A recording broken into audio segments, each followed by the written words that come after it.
Hola a todos y bienvenidos a otro Domingo de Terror. Esperamos hayan tenido un buen descanso y que la próxima semana sea mucho mejor. Antes de comenzar con las historias de terror del día de hoy, queremos darles un cariñoso saludo a todos los que siguen nuestros videos y agradecerles el apoyo con su suscripción. Estamos pronto a cumplir un año en esta plataforma y si bien somos un canal pequeño, sentimos que cada día crecemos un poco más. Esperamos siempre contar con ustedes y traerles las mejores historias, como las que tenemos hoy. Sin más, comencemos con la primera.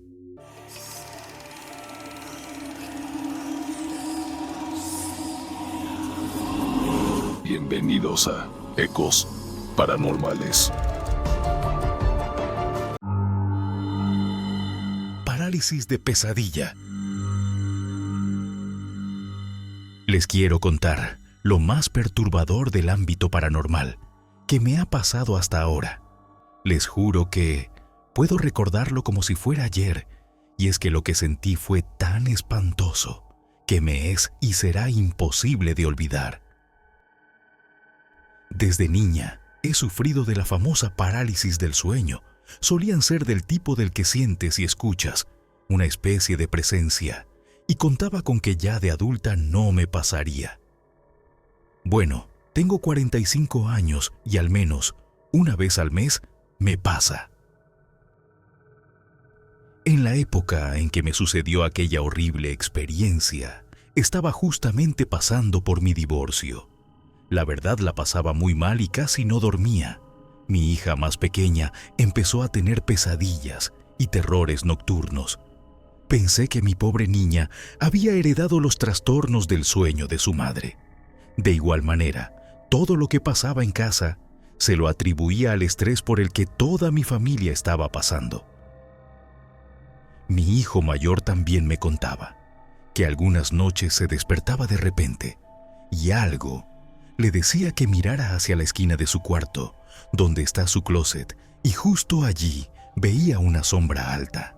Lo describía como una mezcla entre algo animal y humanoide.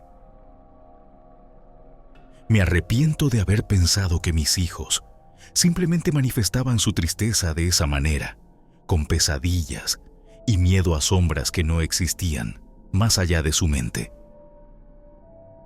Hubo una noche que mi ex esposo tuvo que quedarse a dormir en la casa, pero no porque nos hubiésemos reconciliado, sino porque al día siguiente tenía que viajar temprano y la casa le quedaba mucho más cerca del aeropuerto que donde vivía, con su nueva familia. Él dormiría en el sofá, pero igual yo estaba ansiosa. Mi hijo mayor estaba bastante nervioso, me pidió dormir conmigo. Lo vi sudoroso, aun cuando estábamos en pleno invierno, así que accedí. Igual la compañía me venía bien.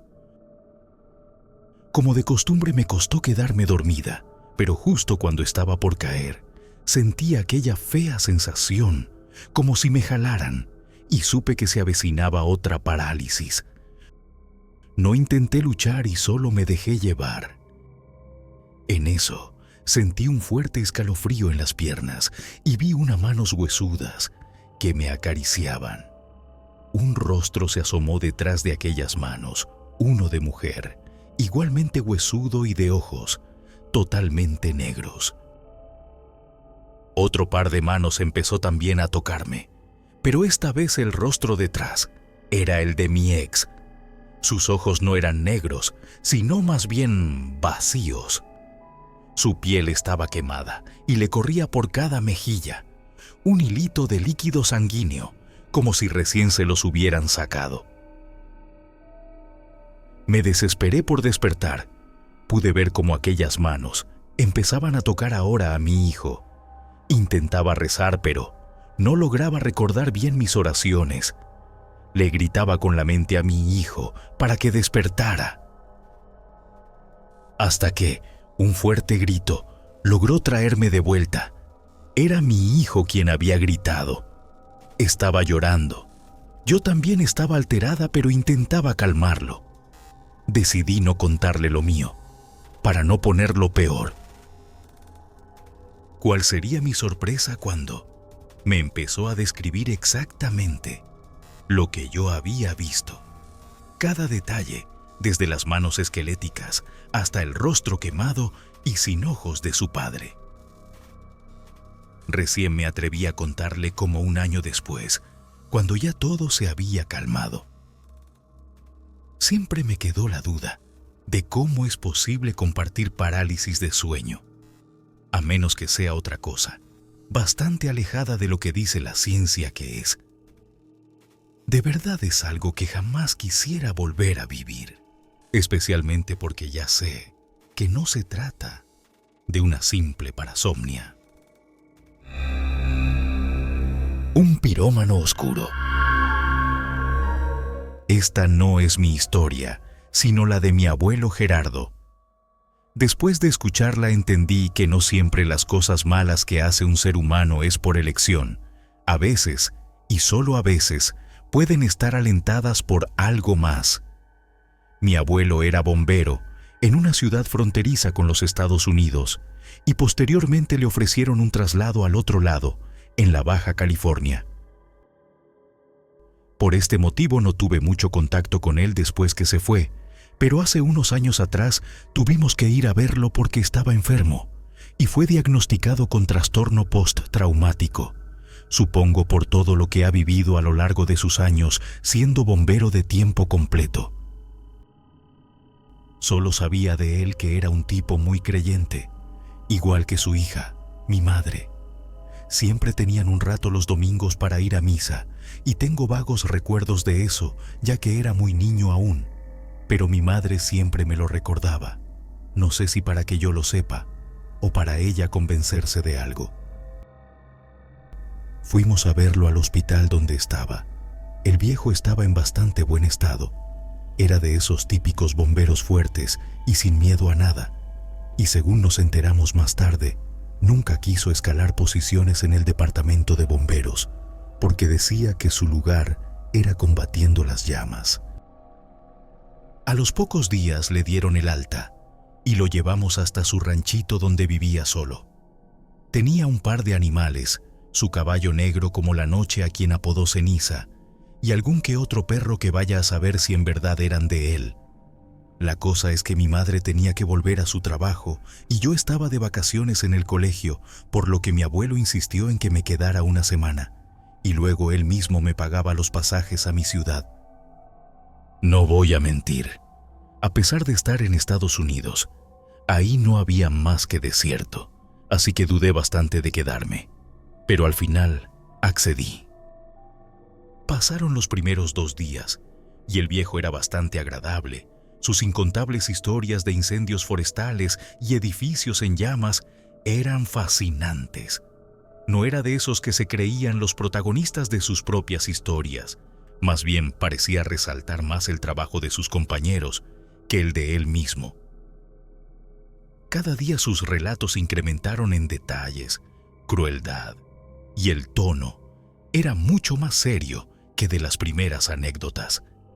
En una de estas oportunidades me dejó pensando en algo que dijo: no juzgamos a quien inicia el fuego. Por lógica pensé que era todo lo contrario, pero más tarde entendí el porqué. La historia que me contó después me dejó aterrorizado y, sobre todo cuando dijo que hay cosas que solo los bomberos han visto. Resulta que su cuartel y de otra ciudad cercana fueron llamados a un incendio de un edificio habitado de unas 6 plantas en una esquina. Cuando llegaron, el fuego ya había consumido 2 apartamentos y se propagaba rápidamente. Evacuaron a todos y comenzaron con la labor de extinguir las llamas, pero no cedía. Me explicó que debido al tipo de estructura, debía de ser una tarea más sencilla, pero no lo fue. Demoraron unas cuantas horas. Varias dotaciones de bomberos tuvieron que ayudar hasta que lograron apagarlo. Que todo era un caos, más de lo normal. Y que mientras estaban descansando, Sentados en el piso y apoyados sobre las ruedas de su camión, su compañero Yankee y él vieron algo. Había un tipo, un hombre bajo y vestido de negro, arrodillado de forma muy sospechosa pocos metros más allá del edificio. Fuimos corriendo los dos hacia él. Estaba con un encendedor, de esos baratos, haciendo chispas sobre el césped. Enseguida nos dimos cuenta que era uno de esos locos pirómanos, pero era imposible que pudiera prender fuego ahí. Estaba todo inundado de agua, pero el tipo nos volteó a ver, y sus ojos estaban completamente blancos. Levantó su mano, la palma de su mano, y la apuntó hacia la casa de al lado, y comenzó a salir humo de allí también. Nos abalanzamos sobre él. Nuestro jefe vio todo aquel movimiento extraño por parte de nosotros y vinieron todos corriendo. La policía lo arrestó y creíamos que era uno de esos casos en los que lográbamos saber quién era el culpable, pero al final dudamos que haya sido así. Antes de subirlo a la patrulla, el tipo estaba desesperado. Gritaba que no sabía qué estaba pasando y que ni siquiera sabía de qué le acusaban. El jefe nos dijo: no juzguen, no siempre es lo que parece. Mi compañero y yo no podíamos sacarnos de la cabeza la imagen de sus ojos blancos. Días más tarde, nos enteramos que aquel tipo era un padre soltero, que vivía en la otra punta de la ciudad y que su hija de 15 años lo reportó esa misma noche, al ver que no llegaba a su casa como siempre. La cosa, hijo, es que no duramos mucho sin ir a decirle a nuestro jefe lo que de verdad habíamos visto, aun cuando lo más probable es que nos tratasen de locos, pero no fue así. No quiso contarme mucho sobre aquella reunión, pero me dijo que necesitaron un buen tiempo para asimilar la información que recibieron. Hay algunas cosas que mejor no buscarle la explicación. No siempre las personas son culpables. Hay otras fuerzas que pueden estar en medio y que son más poderosas que tú y que yo. Solo ten siempre al Señor de tu lado y jamás lo sueltes. Un par de días después, volví a mi ciudad, a mi colegio y a la rutina. Pero no dejaba de pensar en todo aquello. Meses más tarde, mi abuelo pasó a mejor vida y quizás algún día vea lo que él, ya que estoy iniciando mi entrenamiento en la compañía de bomberos local. Lo que se oculta. Escribo desde Mar del Plata, provincia de Buenos Aires, Argentina. La historia que les contaré ocurrió hace casi un año. Mi madre llevaba muchísimo tiempo viviendo en una casita que le dio el gobierno. La casa se estaba prácticamente cayendo. Así que, entre todos sus hijos, reunimos dinero para construirle algo mejor. En casa de mi vieja sucedían cosas extrañas de vez en cuando, como que desaparecían algunas pertenencias y luego aparecían en lugares insólitos. También el escuchar ruidos en las noches, pararse a revisar y que no haya nada. Como eran cosas raras pero suaves, nunca le prestamos demasiada atención. Mi hermano mayor es carpintero y fue el que se encargó de dirigir las mejoras a la casa. Una de las partes más deterioradas era precisamente el techo. Por fuera se podía salvar, pero la estructura interna estaba podrida. Llegó el día en que lo tumbaron. Fuimos todos a ayudar por la cantidad de escombros que había. Era una especie de cartón prensado, lo que había de techo interno. Encontramos un par de ratas enormes, cucarachas y una paloma seca. Ya casi terminamos cuando de repente cayó una cajita de madera. Era bonita y lo más sorprendente era su buen estado de conservación. Parecía nueva, solo que de construcción antigua. Le preguntamos a mamá si ella la había colocado allí y nos dijo que jamás había visto semejante cosa. Cuando me dispuse a abrirla, una de mis hermanas me pidió que por favor se la regalara. pero igual quería abrirla primero y saber qué tenía. En su interior había un mechón oscuro de cabello, una medallita de plata y como un pedacito de carne metido en un frasquito con líquido marrón. Por alguna razón me negué a dársela a mi hermana. Le dije que después lo haría. Las mejoras a la casa terminaron y mi mamá estaba feliz. No había pasado ni una semana cuando empezaron a intensificarse aquellos sucesos extraños, pero esta vez parecían un ataque directo a ella. Empezaron a aparecer en su cuerpo moretones. Nos contó cómo su cama amanecía a casi 1 metro de su posición original.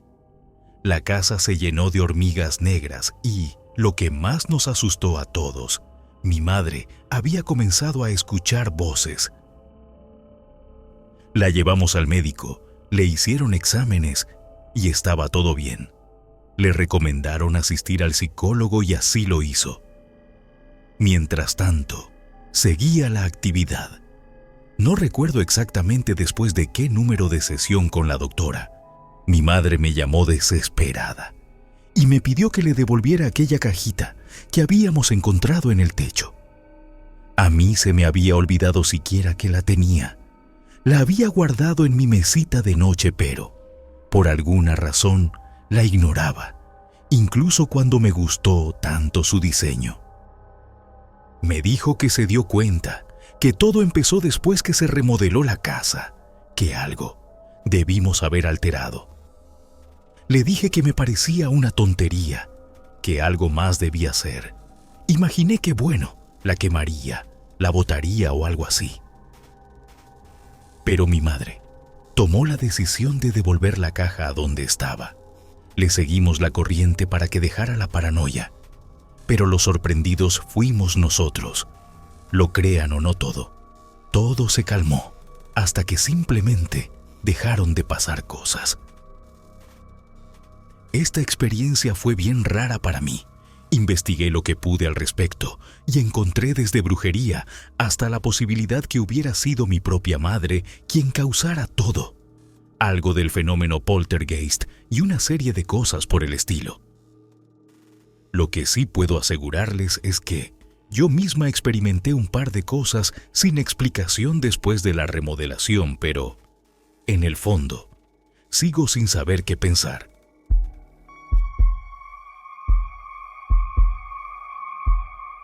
Cuéntenos, ¿qué les parecieron estos relatos? ¿Cuál de todos les resultó más espeluznante? Pueden dejarnos sus comentarios abajo y con gusto les responderemos. Recuerden que su comentario y su like nos ayudan a seguir creciendo y nos motiva a continuar trayendo las mejores historias de miedo. Que tengan una buena semana y muchas, pero muchas, dulces pesadillas. Hasta la próxima.